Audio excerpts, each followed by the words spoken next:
Today, the people who fought on the front lines of the civil rights movement were honored in Fayetteville. WRAL Fayetteville reporter Gilbert Bays was there as the North Carolina Civil Rights Trail marker was unveiled.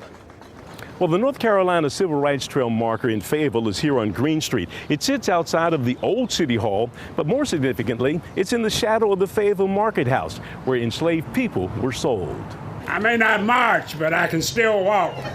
Significant words from a significant man. Dr. Willis McLeod is a former chancellor of Fayetteville State University. In 1963, as a student at the Fayetteville State Teachers College, he organized and led marches to desegregate the city's downtown businesses. I was arrested 5 times.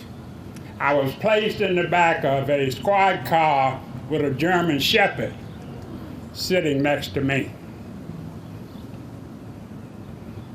But we were not deterred.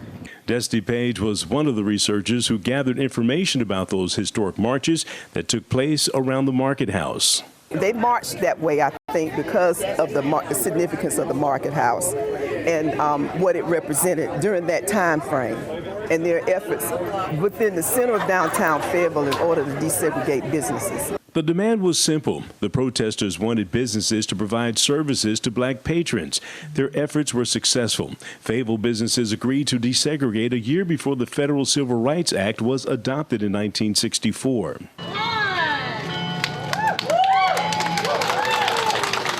Because of that work, Fayetteville now has one of 50 North Carolina Civil Rights Trail markers downtown.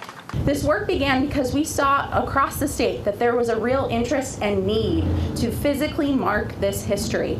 And what I think is most special about the trail is that we are joining and supporting communities just like yours to tell their stories. Well, this marker is just fantastic, but it was even more incredible to hear from some of the people who made this happen. In Fayetteville, Gilbert Bays, WRAL News. As Gilbert mentioned, the marker is one of 50 that highlight the Civil Rights Trail across North Carolina.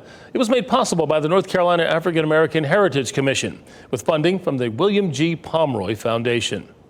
In addition to the physical marker, the 1963 protests are now part of the state's virtual Civil Rights Trail. You can read about the historic significance of more than 24 sites in 21 counties. We have a link to the trail included with this story on WRAL.com.